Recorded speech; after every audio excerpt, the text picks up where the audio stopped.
So welcome back everybody to this Sky Expo. It's an exclusive event brought to you by BPS and NXTGENbps. And it's now time to put the spotlight on how the changing live broadcast media landscape is looking and look at how tech is reshaping live broadcasting through the lens of sport. So we'll be discussing the impact of remote production, sustainability, a little bit on AI integration in sports broadcasting, also some camera technology innovations and so much more. And time permitting, you'll also have the opportunity to ask questions towards the end of the session. Now you can see here I've got three amazing panellists on stage with me, Jennie Blackmore, Toby, Jenn and Claire Wilkie, so thank you very much for joining us today. Jennie Blackmore is the head of production at Sky Sports, and Jennie, I know in that role you oversee the production of content for all sorts of sports, overseeing large-scale live productions, and I know you're passionate about sustainable broadcasting initiatives as well. So tell us a little bit more about your role for those that don't know you. I know you've got a few colleagues in the room, and also some exciting things that Sky Sports have been doing in the last few months. Hello everyone, nice to see everyone. Yes, my role is predominantly production and operations, so around the logistics of how we deliver our outside broadcasts and our galleries and studios at Sky. We've got a huge, sort of a team, about 100 people, predominantly made up of production managers and production coordinators, as I said, looking after all the logistics. And we obviously have very close relationships with all our suppliers, our OB companies, camera manufacturers. And yes, it's been quite we always said actually 2025 was going to be our biggest year just because of the volume of sport that we have and new rights landing. I look after football mostly, so for us that's been the Premier League, so we're up from 128 games to approximately 215, could be more. We've also got an increase in volume of WSL games, and that actually also includes some streamed games which we hadn't done before.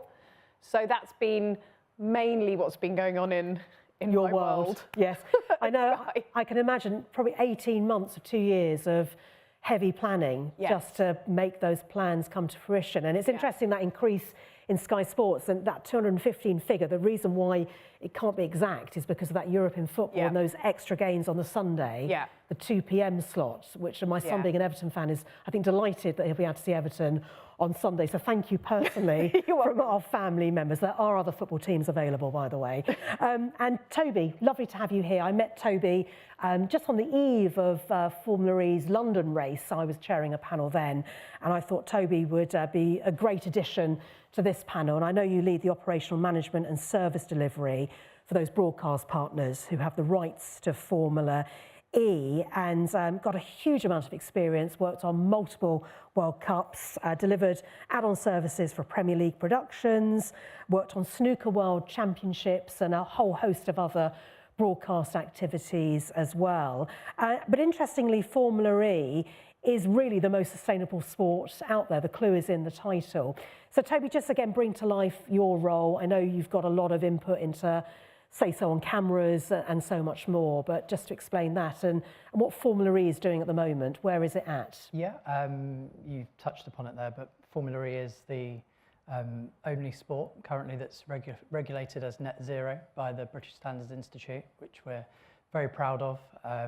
We've been net zero since day zero, and we're moving most of our production to a sustainable way. So my role helps with the remote production. We have an amazing facility that Gravity have built over at Westworks, which essentially allows the world feed to be produced from there and delivered to broadcasters from there, which obviously we'll talk about remote production a little bit later. My role essentially is to allow the facilitation of our host broadcast partners to make the best possible world feed they can. So that's helping them with access, helping them with logistics, helping them with operational management. But on top of that, I look after our in-house broadcast services team, delivering feeds, content, unilateral versions directly to our broadcast partners around the world.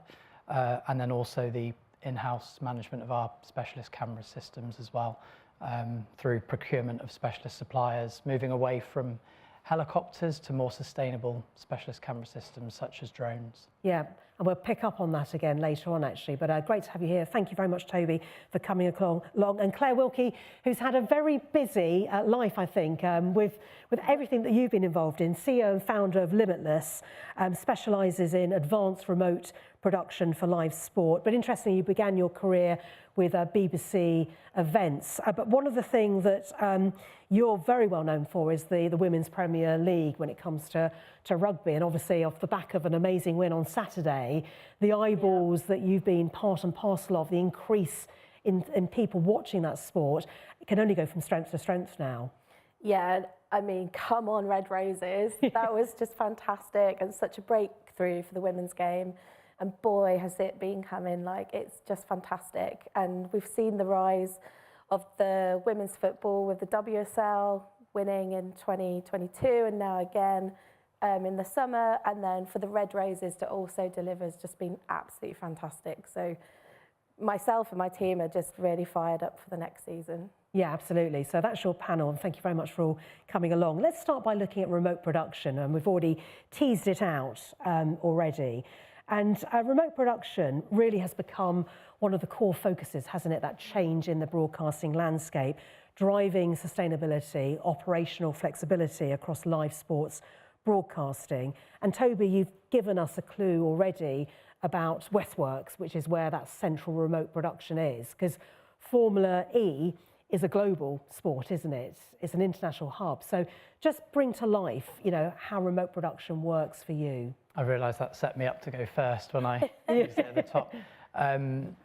So our remote production hub is essentially where the whole complete produced programme is delivered from.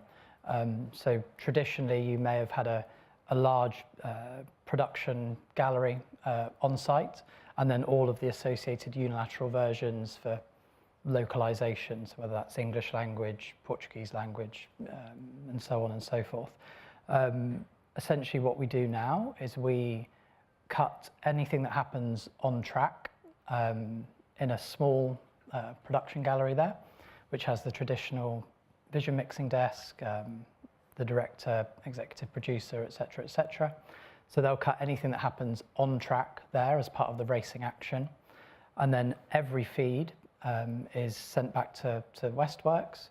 And we have a full gallery there where an executive director can then supplement that by adding shots into that broadcast. So to tell the story in a sort of better way, that might be a reaction of a crash from a garage camera, or deploying the drone to try and get closer to an overtake or a bit of racing action. So essentially it's sort of split as track cut production, and then there's the full world feed that's delivered from Westworks. That allows us to save on global travel for around 60 people. It can be more depending on the scale of production. And it also allows us to access feeds in a centralized way via the cloud, remotely and directly from Westworks itself. And I suppose Westworks, you've got that consistent team, haven't you? Because it has to be an A1 product.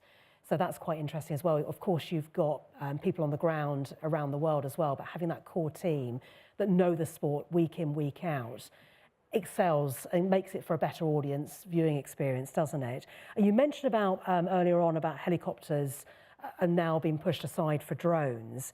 And I think it was something along the lines, if I remember rightly, is it 65% of your aerial production is now drones. And in fact, we've got a slide of the drones that we can just show you, just in the backdrop here. Is that Monaco? That is Monaco, yes. Wow. So what's going on here? So last season we set out on a project to obtain this British Standards Institute net zero pathway authentication to basically reduce our carbon footprint. And one of those ways we identified was in the specialist camera systems. So we were tasked with deploying drones at 5 events last season. Monaco, that's Jeddah, there, our only night race that you can see on screen. And essentially we found that it produced an incredible carbon saving. It's not without difficulty drones can't offer full site-wide coverage like helicopters can in a way to tell the story, but they can offer other areas of access that helicopters can't. For example, we can get small FPV-style drones into garages to try and tell the story, the behind-the-scenes story of the teams. The drones go remotely into our media asset management system, so available instantly for broadcast partners as well to use as an edit resource. And obviously the carbon footprint is far reduced as well. So that is a significant benefit of our drone production in a remote environment. Yeah, thank you very much for bringing along that footage as well. I think that really brought it to life nicely. And Jennie, just give us a scale of the amount of broadcasts that are now remote. And I suppose the reason was the pandemic. That was the reason why we're in the situation we are today. It probably speeded up things quicker than you thought. Yeah, it sped up things. We were always looking at it, and we already had some remote production in place before it. But EFL, as an example, we had a roadmap to take that remote, and that got expedited by the pandemic. It's an interesting one, remote production with us, because we do it on so many different scales. So we have our large host broadcast OBs that use remote production units on the road, which then we have a number of PCRs back here that act as the hub, where our directors obviously cut the games or the matches. We have varying scales as well. We might be out doing live view productions which are coming back into a gallery, or it might be something like US Open tennis, where we've actually taken a large amount of our own kit as a flyaway kit.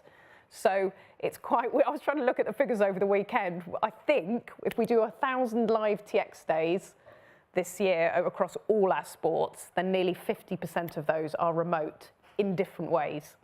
So obviously, as Toby said, the impact of that is it's on people.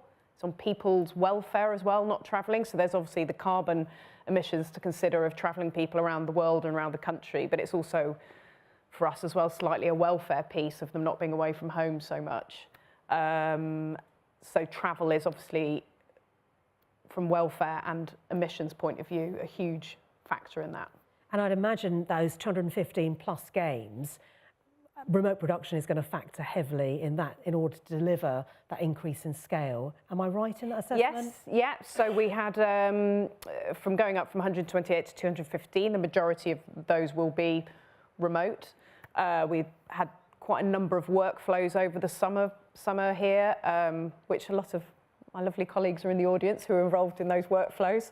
One of which was to build a new PCR back here at Sky to cope with the extra volume, and I think Sarah spoke about that earlier and was heavily involved in that as well.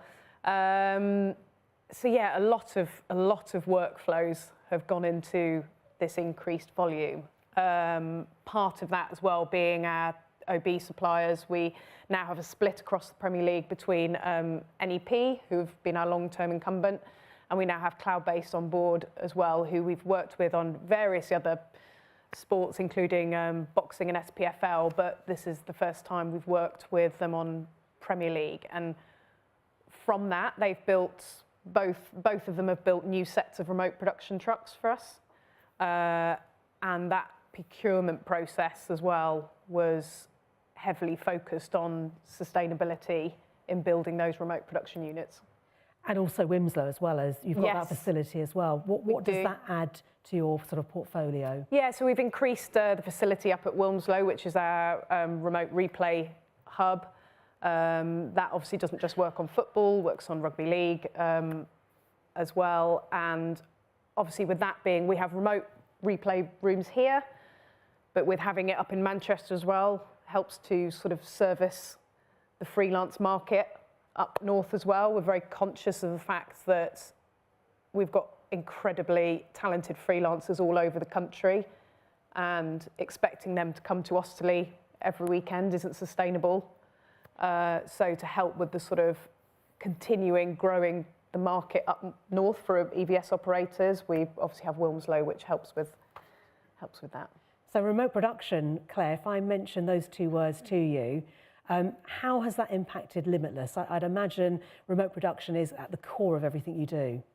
Yeah, absolutely. So I always think with remote production, there's different variants of remote production, as you both have discussed really well.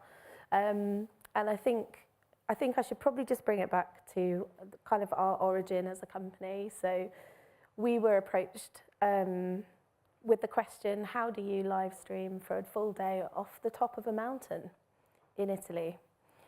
And we thought, well, that's an interesting one, and what an amazing challenge to get behind. It had not been done before. There was no infrastructure in this at the summit in the Dolomites in Italy. And there, you can't take a truck up there. You can't put in fibre there. You can't put in hundreds of meters of cabling or thousands of meters of cabling, as this was 8,000 feet up at altitude. So how do you go live from the top of a mountain? So we thought, well, rather than saying no, let's engineer it and figure out how we can do it. So we built a really compact module that we then flew in a cargo net up to the top, and it ran completely off battery power. And then we used LEO satellite to be able to get the signals back to our remote production hub. And we did everything back at base. So we removed the complexity from location and did the storytelling back at base, but it was a multi-camera production on the top of a mountain. And that went live for the North Face and Patagonia as a brand activation and a live commercial to Westfield shopping centres around the world. So we were then distributing to international takers, and no one believed it was live. And that was what was so exciting. Yeah. It's like, this is live, that drone, that is live, that signal is live, the comments were blowing up.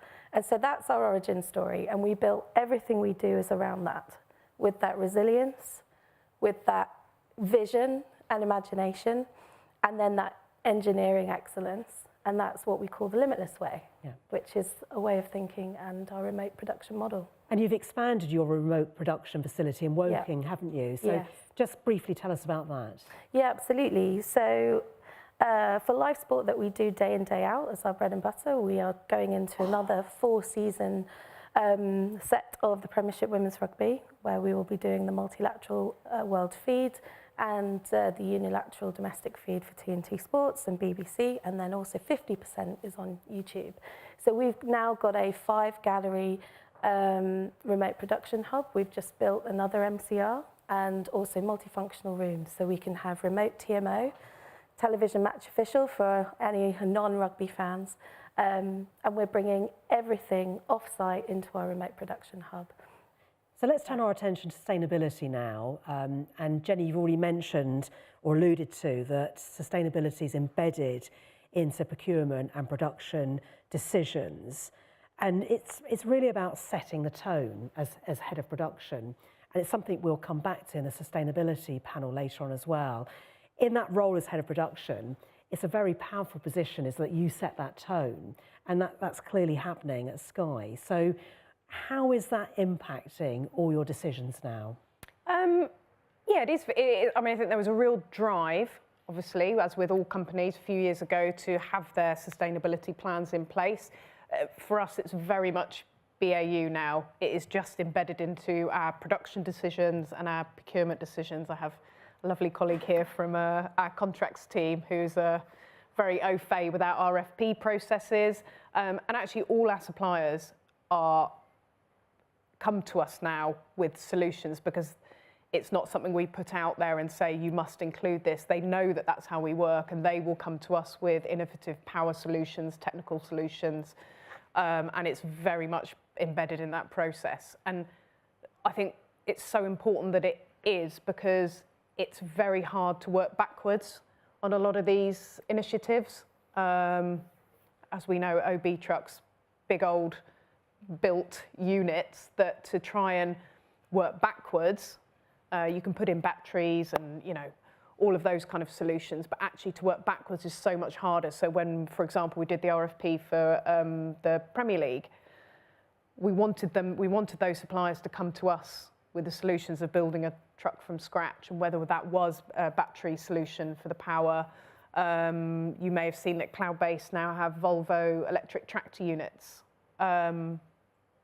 which and Gravity have also, I think they've got a tender now with an electric tractor unit. And I think years ago we wouldn't have thought that for the load that they're pulling and the distance they're driving, that would even be possible. But all these things are evolving and changing. And to move it on from that, the only reason those suppliers can do those initiatives really is because of the relationships that we have with the governing bodies. Yeah. So as well as pushing our suppliers, we have to really heavily push our governing bodies on things like venue power, electric chargers in the car park. Because, for example, Cloudbase would have never been able to go down this route of an electric tractor unit if the infrastructure wasn't in place at the venues. And I will say that all of our governing bodies are incredibly on board with all our initiatives and really support us, really push the clubs to build it into part of their regulations for clubs and venues, so that it's not an ask, it's a must-have. Yeah, so all the stakeholders working together on that. Yeah. And the Premier League leading the way in many ways. Yeah, absolutely, yeah. And then Claire, from your point of view, I suppose by moving that complexity off-site to your remote production hub, sustainability is at the core of everything you do. Yeah, absolutely. So we've everything that we do, we monitor everything that we do and the energy that we consume, both in our production space and then also on site. And we know that for like a 12 camera typical OB, and then for a 12 camera OB that we're doing, we're saving 85% carbon. So, and that's because we've chosen to go down this way. We have built from the ground up. We didn't set out to build a truck. We came from streaming into broadcast, and so we came in with a different way of looking at things. Fresh eyes. Fresh eyes, yeah. And just to think of, well, if we were to design something from scratch, how would we do that now?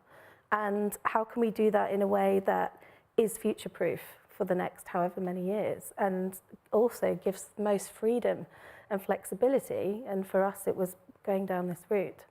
And Toby, Formula E, the sport is leading the industry.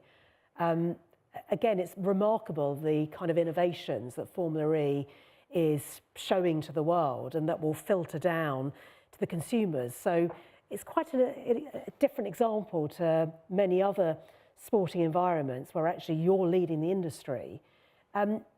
What are some of the key innovations that you think we, as consumers, will experience as off the back of Formula E?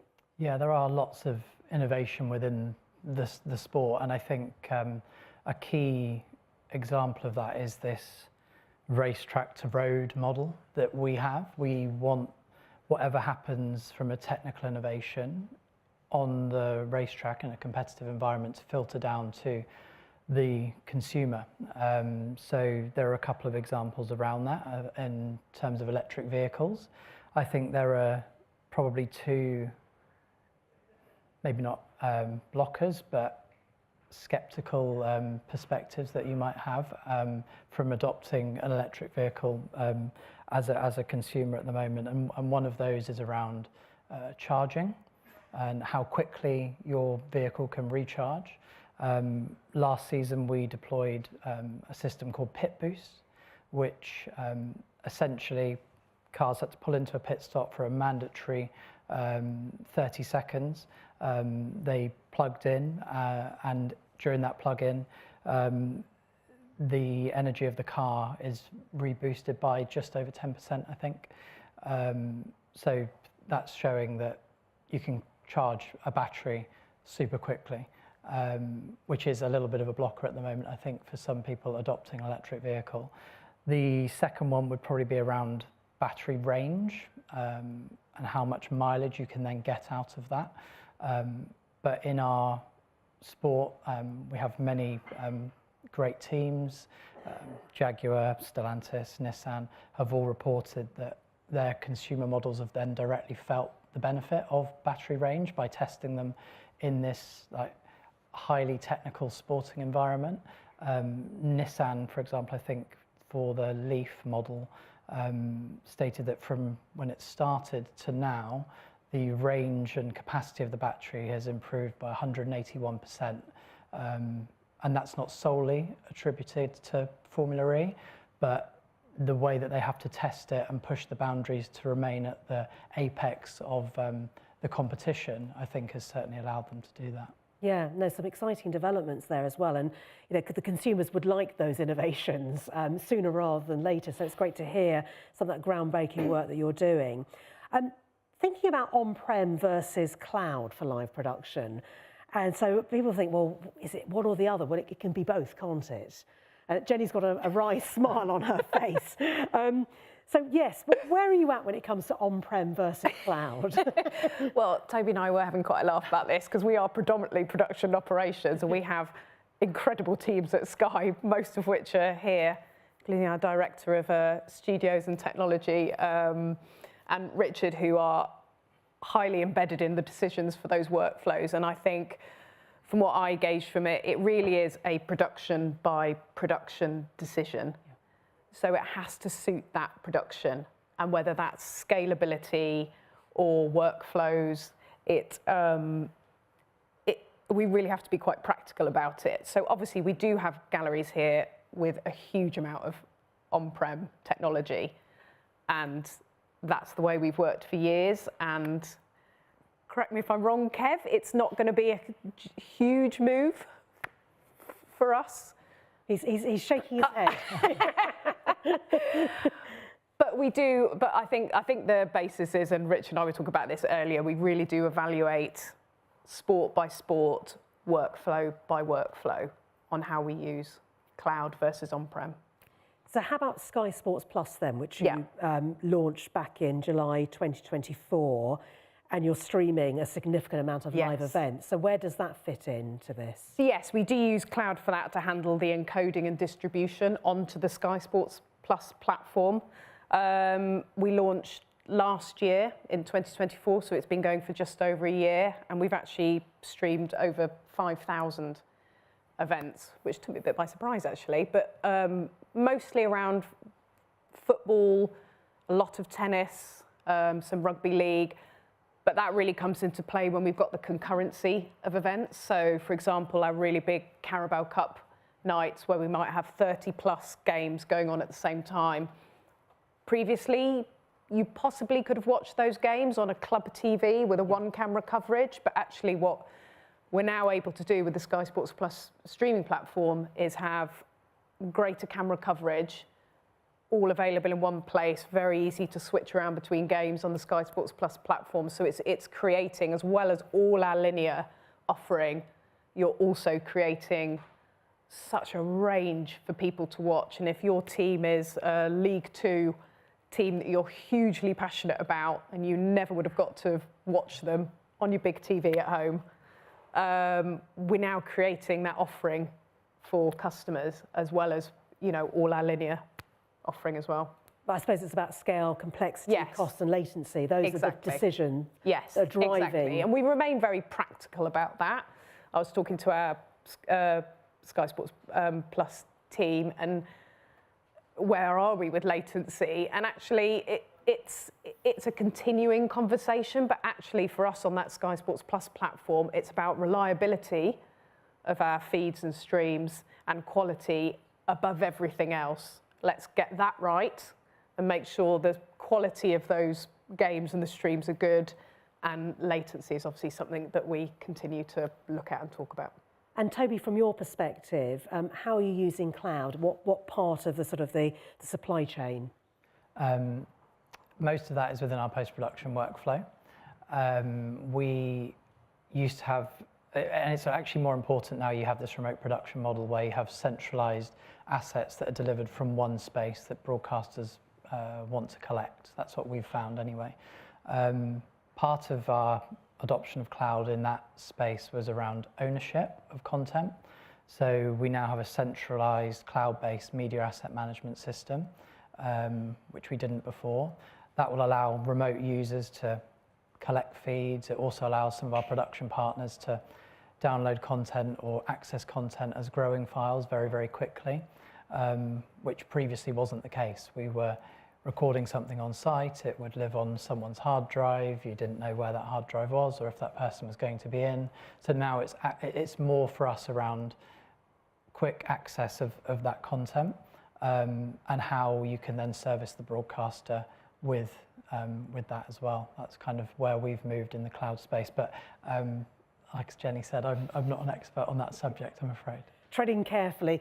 Claire, you were nodding away then, so Yes, can you reveal all? I think you did a really good job considering. Well done, well done. Yeah, I'll just speak very quickly on this because we've got some really exciting other things as well to talk about. But yeah, basically all of our management systems and monitoring is all in AWS. So when we've got our engineers on site, we've built in apps and things that are all based in AWS that they can quickly monitor and check in with our production hub. So for us, it's using cloud is a way of efficiency, flexibility, a speed when we need to problem solve something for empowering all of our team.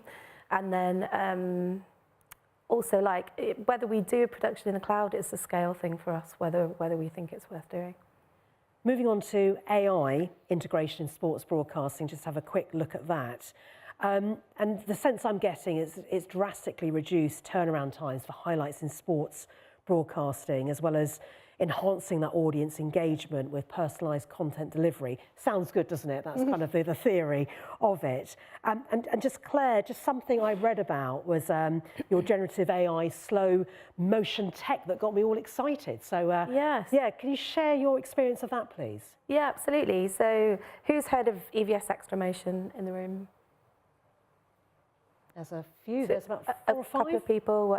EVS is basically the amazing industry vendor that does a lot of replay, and we would use EVS in our remote production hub to do all of our replay operations in our facility, just for anyone who doesn't know what that is. However, the traditional way of doing super slow motion replay on like a Premier League game or sport is to have a specialist camera, either a Trimo or Bimo camera, which is very costly and is something that can be a bit cumbersome. However, what we're using now is Jenn AI, which EVS have built into their replay system, and we can use that across any camera on any game. So we can use it across the RF camera that might be running the touchline. We can use it on the ENG camera that will be capturing colour for the show. We can use it on the corner cameras 1 and 2. There is no limit as to where we can then use this in our replay operation. So in terms of like telling the story and being able to build packages quickly for the closer, and then also digital content, it's a real game changer. And normally you'd have to incorporate that into a truck if you were doing an on-prem model. If you are working in a remote production hub such as ours, where we have EVS back at our base, we're able to have one license for the entire building, which means that we can use this super slow tool across multiple productions of different sports at any one given time. So it's just, we have seen it improve and get better, and I think it's just fantastic innovation. And Jenny, what are you doing in-house or maybe externally partnering with people on this? Yeah, I mean, we have a whole AI team here at Sky that are looking across not just production and sports production, but just workflows as an entire business. From a production point of view, the main sort of call out that is we've partnered with a company called WSC, and they're producing our vertical highlights for Premier League and WSL. So it's an AI-driven platform that automates the entire video creation process. So it takes the same feed, the same live feed that we are sending out to our linear channels or streaming, and then they process it in the cloud to create these sort of 2-3 minute highlights reels, but in a vertical format. And that's happening pretty spontaneously, is it? Yes. Wow. It is, yeah. So they get pushed to the Sky Sports app, where obviously fans can watch them in sort of near real time.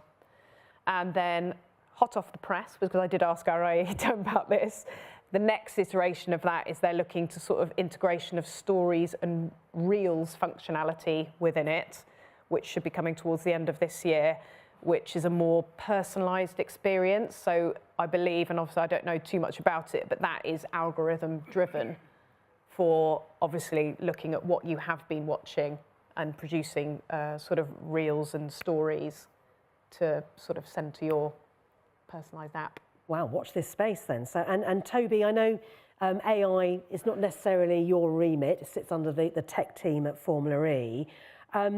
Is there anything about AI that you can share with the audience? Yeah, we actually utilised EVS Extra Motion for some select events last year. And the way it gives you an extra cinematic layer of telling the story was something that was really well received from our broadcasters in terms of the deliverables. So that's a really good example, I think. It's a very impressive piece of technology. In terms of in the live environment as well, we also use a tool called Transcribble, which is an AI system for interpreting team radio. So it will basically detect who's speaking, run a transcript back to an edit suite or a PCR at Westworks, and then we still have a human element. A human will look through it for errors, spelling, etc., and then push the best ones onto the director who's looking at the world feed. So that's enhanced the storytelling. It's allowed the audience to get closer to what's happening in the car, what the driver's relationship with the engineer is like. And again, an exciting bit of technology that we hope to develop further next season. Yeah, because it is all about the storytelling in the end, isn't it? That's what you're driven by. Ultra-low latency returns, a nice little topic there for you, Claire. And again, interestingly, in the Premier Women rugby season, I know Limitless launched a pioneering ultra-low latency return vision solution, which I think the audience here would be interested to find out more about. Yeah. That's great, isn't it? It's quite a mouthful to say all of that in one go. I know how to say it as well. Essentially, so with the PWR, we're doing a 1+3 pitch side presentation. So you've got all of your pundits, all of your presenters, your reporter, your commentators are doing their thing, but there's no truck on site. We're cutting everything off site. So how do you minimize that delay so they can do their job properly and efficiently? So at the start of the season one, when we were doing testings, well, before season one, we were like, how do we really get this delay down? Because pretty much the normal way would be to have a pres truck on site, but for the PWR, it's 8 camera plus pres. We want to keep things kind of within the way that we're doing it. So my engineers, I didn't build it. I am not an engineer, but I have an amazing team of people who are brilliant at solving these problems. And they've got the latency down to 100 milliseconds glass to glass. So for the commentator, they hardly notice a difference on their screen, on their monitor when they're commentating. So that's just fantastic. For Gabby Logan, who we did pres for the Red Roses at Twickenham, big Twickenham, she was like, where's the truck today? And I'm like, there is no truck today. But there might be. Does it feel like there is one? She's like, yeah, it feels like everything is here on site. This is weird, and this is the best mix I've had in my ears, which I then told her A2, and she was really delighted. But so for us, it's that familiarity piece of things feeling the same for production, and the people who are doing the storytelling, they've got to feel the same. And so behind the scenes might change quite, in significant ways, but that should not impact the people who are there telling the story. And for me, that is the key driver of what we do. So it helps with all sorts of things, doesn't it? Analyst feeds, Hawkeye. Head injury assessment. TMO, who's based at our hub, not on site, in a truck or a van, like all of that, it is the heart of a seamless production. And like consistency is everything with latency. Yeah. Inconsistency is just chaos. So we don't want to go there. Now, hopefully you've been listening intently, but if you have fallen asleep, now is the time to wake up, because we're going to talk about camera technology innovations. There we go. We're going to get you going, and emerging ones as well. And again, without being an expert in this, but I get the sense it's all evolving towards smaller, lighter units, increased special effects, so improving the production value, and again, that viewer immersion. And collaboration, again, with manufacturers, to Sarah's point earlier, is that they want to know at an earlier stage, what do you need, what do you want from us, so that they can incorporate that into the technology, into the cameras that you're purchasing, and that we as viewers are getting the end result from a better viewing experience. And Toby, you've already talked about moving away from kits such as helicopters and using drone cameras. But I think the one thing I saw in London, I think if I'm right, there was those small scale onboard cameras, because there was a car on display before the race started, and we had our hands all over it. I was given a behind the scenes look. And I think we've got a slide for this as well, haven't we? For this small, the Formula E onboard cameras. So yeah, this is fabulous, isn't it? So I think this will showcase the number of cameras we have. Essentially, each car has 10 onboard cameras on them, and they're, as you say, that drive for small, light, this is kind of at the forefront of that.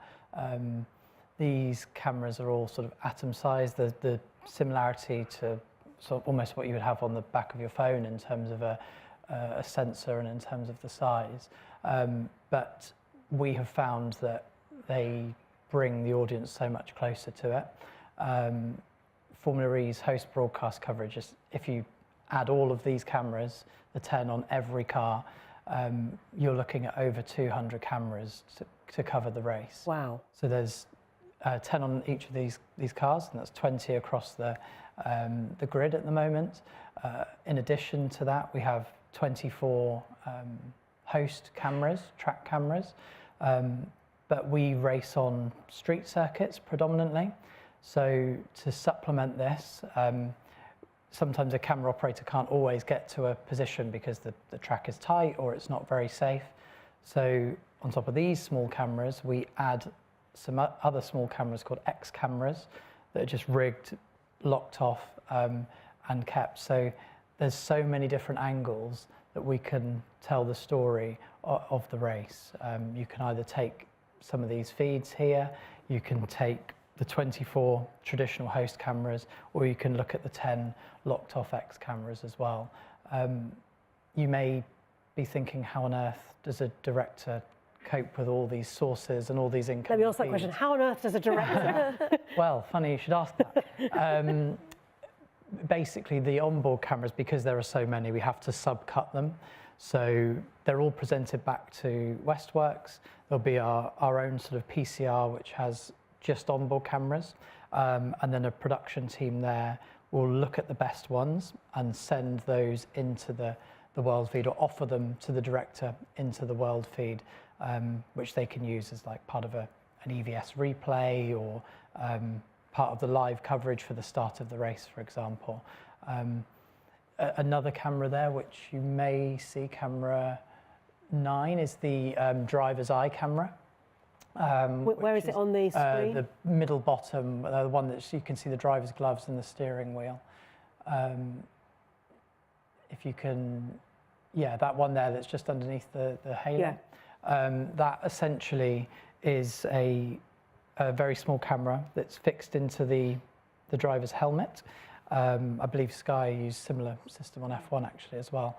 But it originated at Formula E, was that right? The technology? It did, without making rivals on the panel, it did. We use the what's the RF, the 2 gigahertz RF network to transmit it back. So it's in the helmet, utilising the car's bandwidth, sent back to a pod on site, and then into this subcut RF gallery back at Westworks. Very cool. Yeah, that's amazing to see.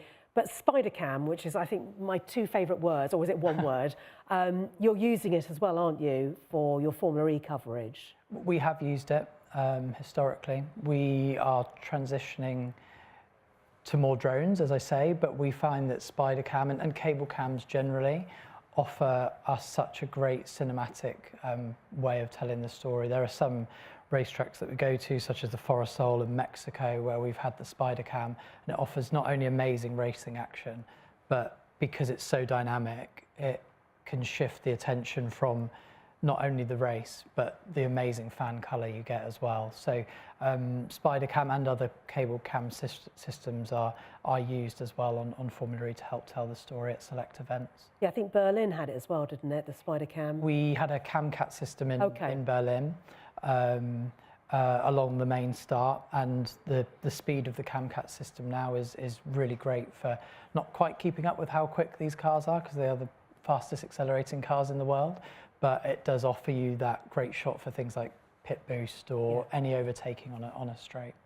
And it's great, these innovations, but I suppose there is, on the other side, regulations that you need to consider as well, because on that steering wheel, there's going to be some sensitive data. Has that been an issue for you? Yeah, that's a good point. In season 9, I think, when this technology was first launched, we actually had to launch it with a sort of censorship over the steering wheel, so that the data from the teams wasn't compromised. Now, that doesn't offer a great story, or audiences at home, that's the sort of thing that would poke you in the eye if you were watching it. Like, why is that censored? Why can't I see that? So we've had to work with both the FIA and various other regulatory bodies to remove that, so you're offering the best possible broadcast product, and other teams or other competitors aren't using it for a sporting advantage. Thank you, Toby. And Jenny, from your point of view, what sort of innovations are coming through when it comes to camera technology? Yeah, so our technology team predominantly have the conversations with our OB suppliers about what kit is being used.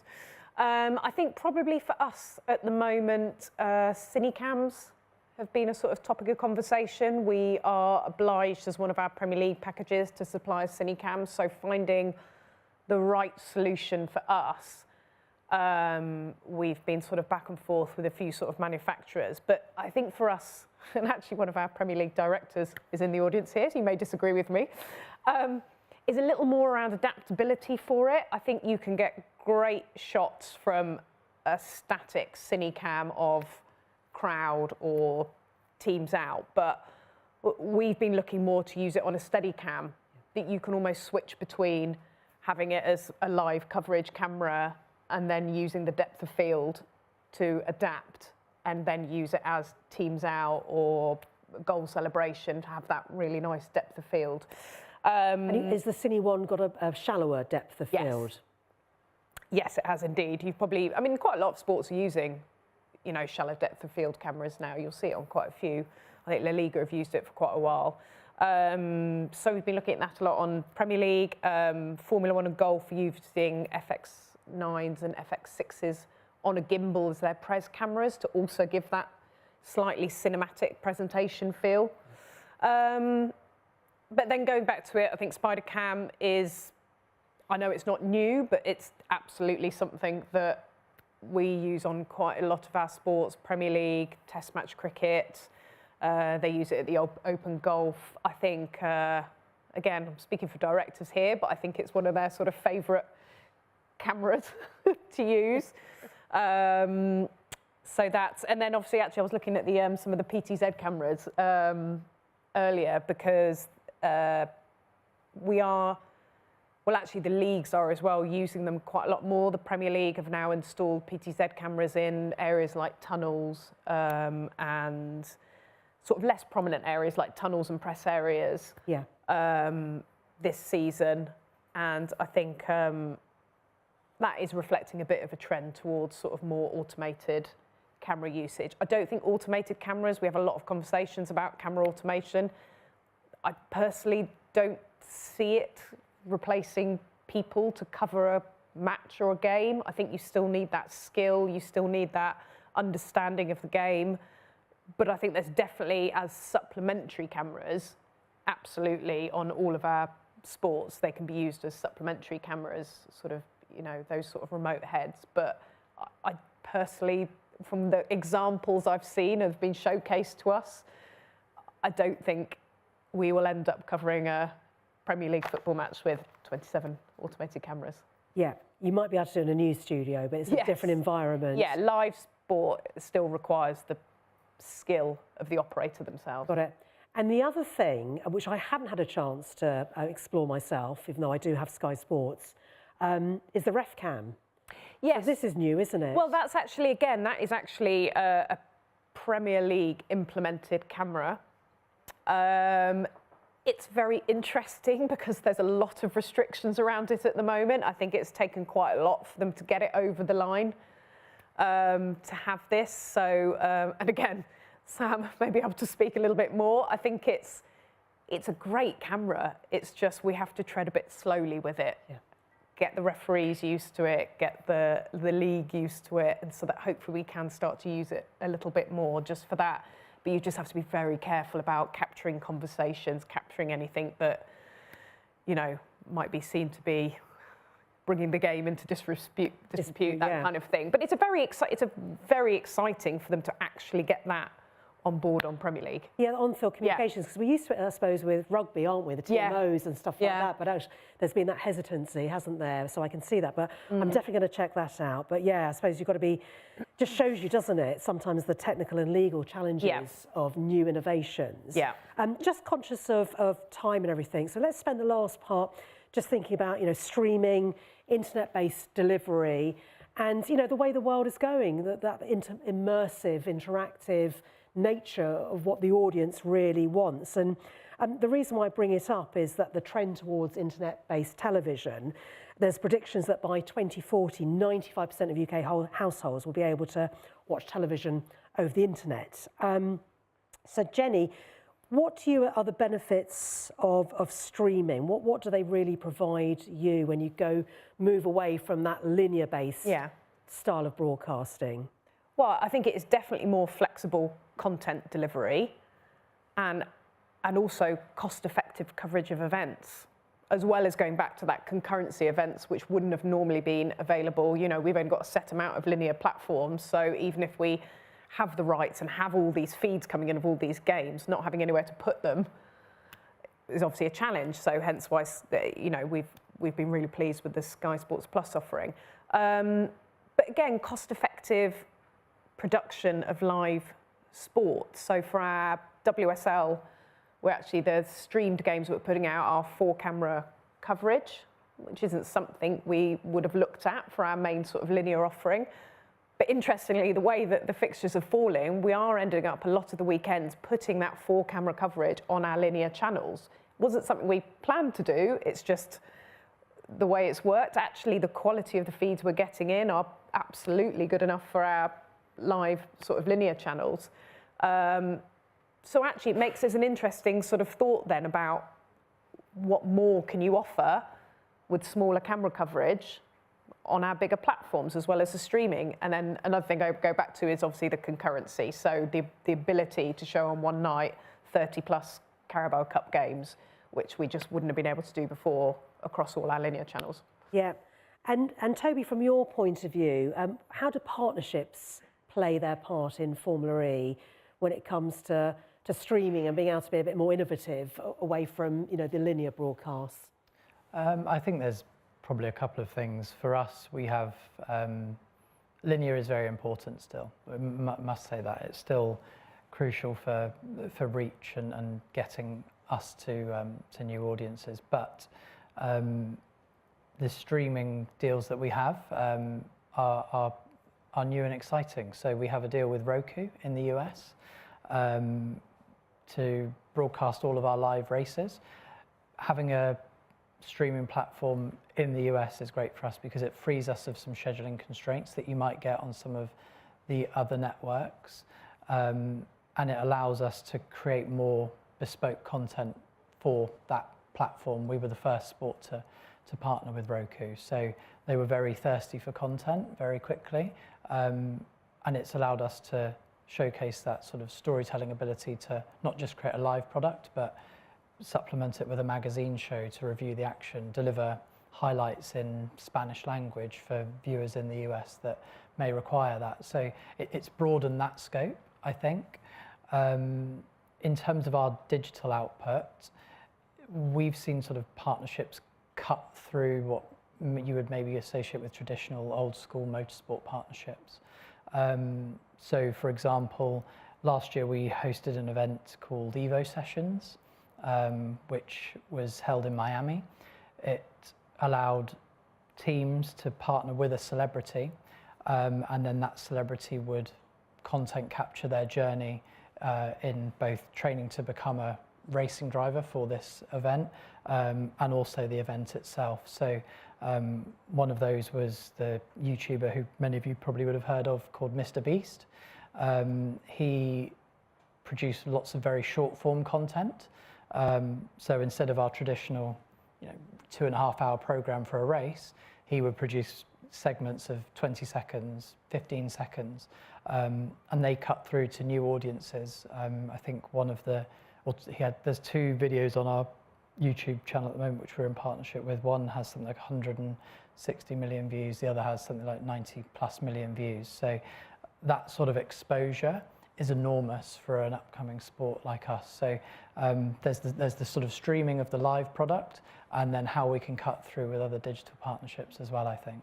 Yeah, Mr. Beast is known as Jimmy Donaldson. There we go. So just in case you want to know, Mr. Beast does have a real name as well. And then Claire, from your point of view, I suppose the beauty of moving to streaming is suddenly all those lovely features that you would use for Tier 1, now those Tier 2, Tier 3 sports can benefit from.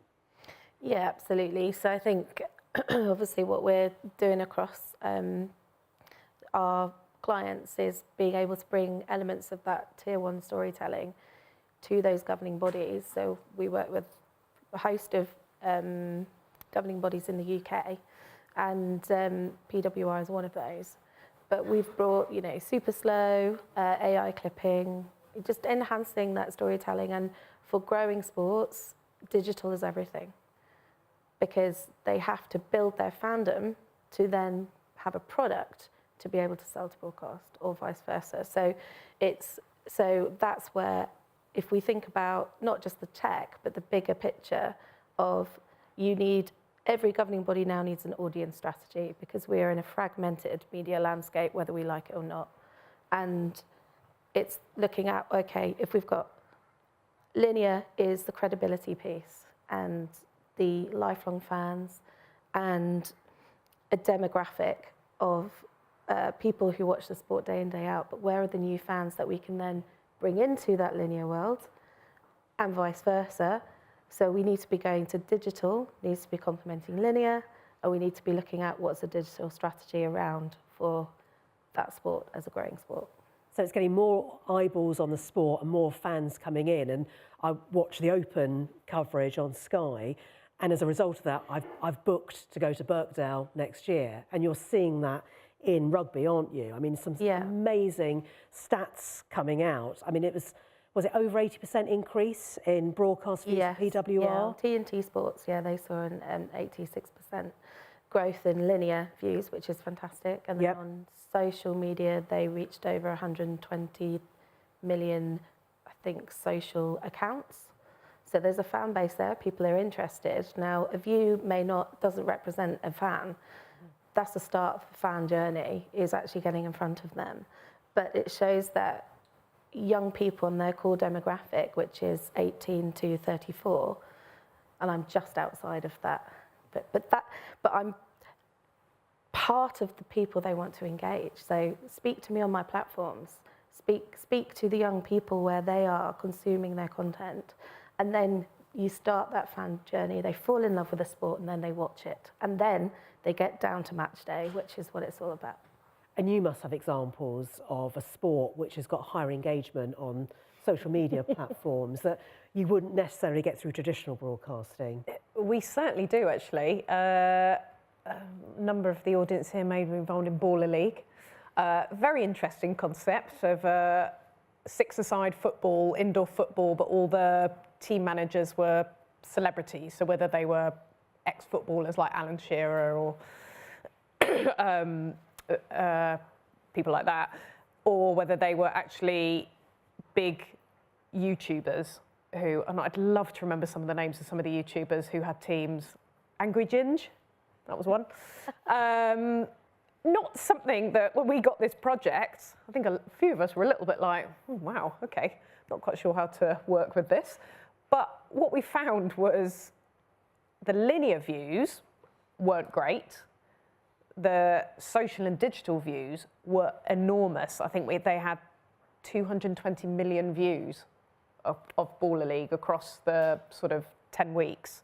And and most of that is, the viewership is under 25. So we've got quite an ageing population of viewership for Sky Sports, but so that was a really interesting sort of dipping our toe into the market of actually what is engaging much younger sports fans. And I think celebrities like Angry Ginge are bringing people into that sports arena.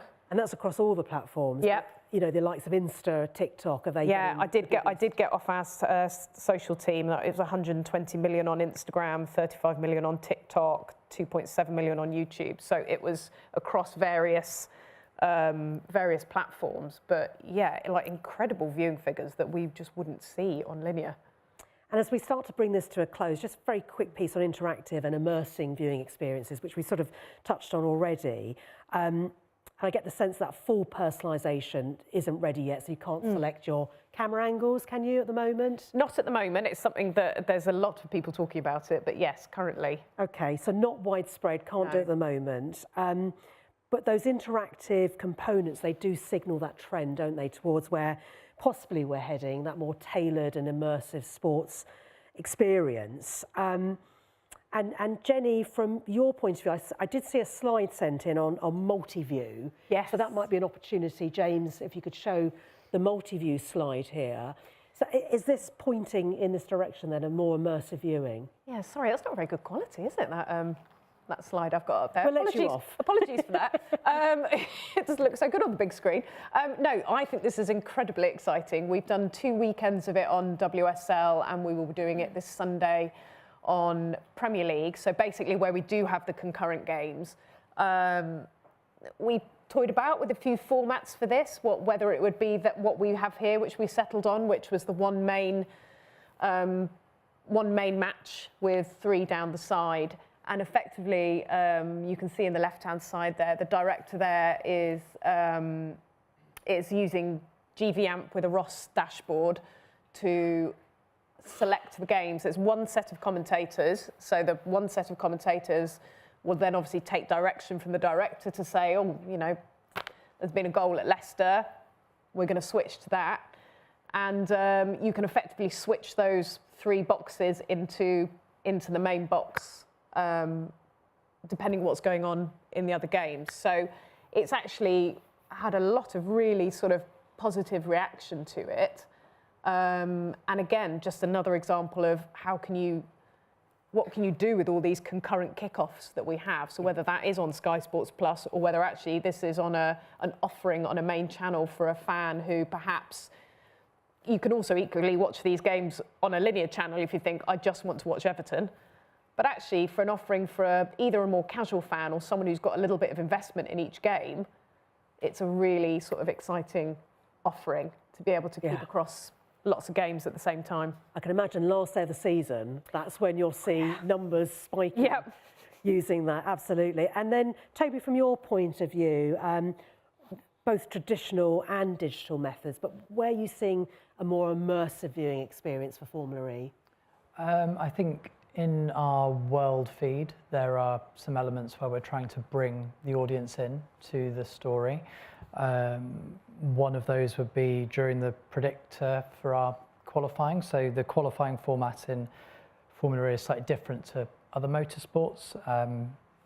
Drivers qualify for the head-to-head stage, and they face off in a duel for whoever can do the quickest single lap to qualify to progress through to the next stage.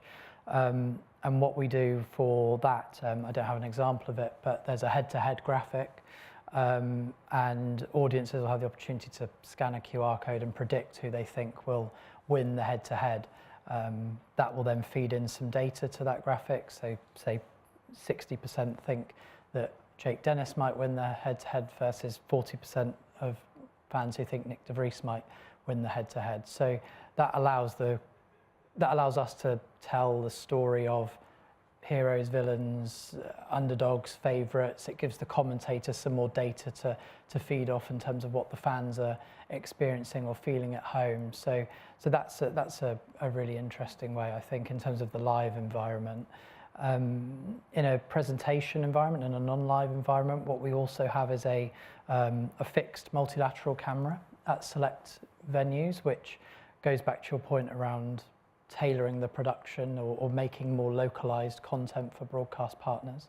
It essentially plugs into a live view encoder, and they can get it straight away if they pair to this system.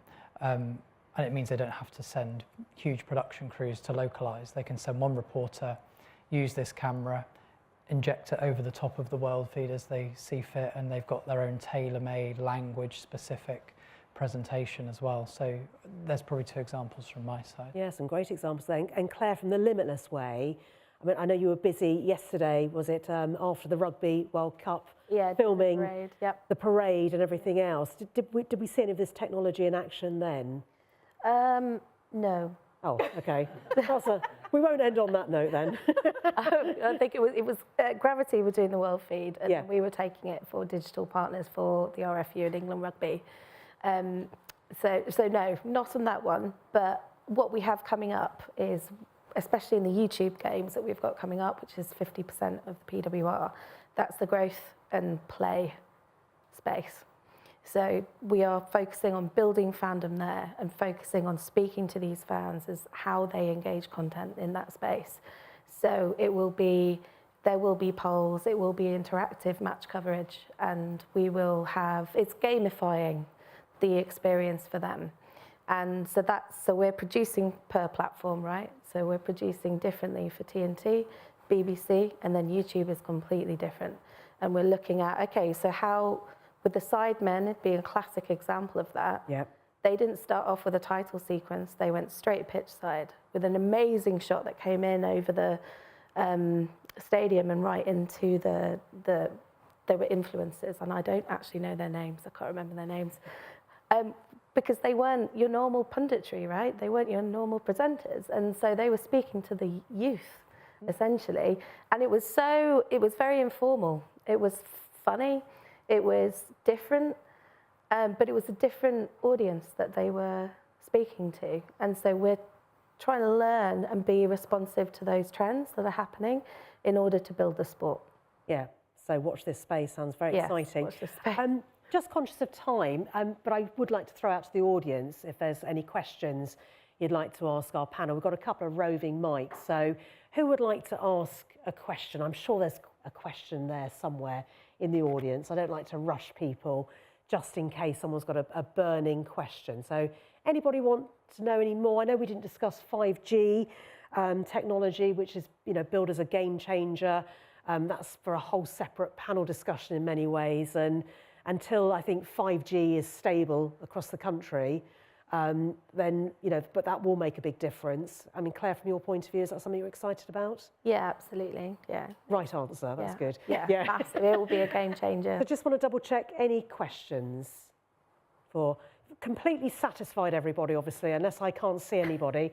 That's great. So just a final thought, just to share with the audience of, where you see this space going. What do you think is possible in the future? What do you want to excite the audience with? Starting with you, Claire, where do you see the space going? Oh my goodness. Or is there something you want to highlight in particular you think, everything we've discussed, this is the most groundbreaking thing? I mean, AI, 100% is, I don't think people realise what's coming. It is a shift, like the Industrial Revolution was a shift. And we have to get on board with it and embrace it, use it for good. How can we use the technology for good purposes? Technology will be used for bad purposes and good purposes, but it's going to happen. People are doing it, whether we innovate with it or not. So how can we really harness it with what we're doing to build on our businesses and to be really looking at moving into the future? I'm a firm believer in that. Toby? AI is probably the key example, I think. Maybe how we regulate it as well is also going to be an interesting next step, particularly for an operations space, I think. Also that trend towards localized, tailor-made content, maybe away from linear, with more of the sort of YouTubers that you've sort of referenced, or content creators to generate new eyeballs, I think, maybe would be what I would say, I think. And Jenny, final words from you. Oh, you stumped me for this one.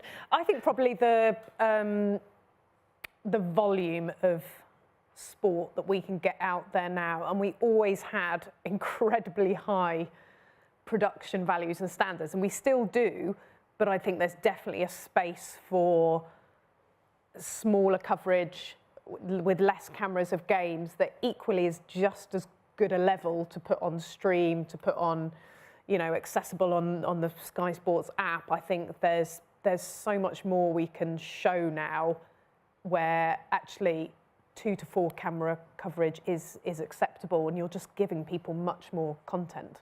Yeah, absolutely. Well, thank you so much. I hope you found that fascinating this afternoon. I certainly enjoyed your contributions. Thank you very much to Jennie Blackmore, Toby, Jenn and Claire Wilkie. Big round of applause, please. Thank you. Thank you.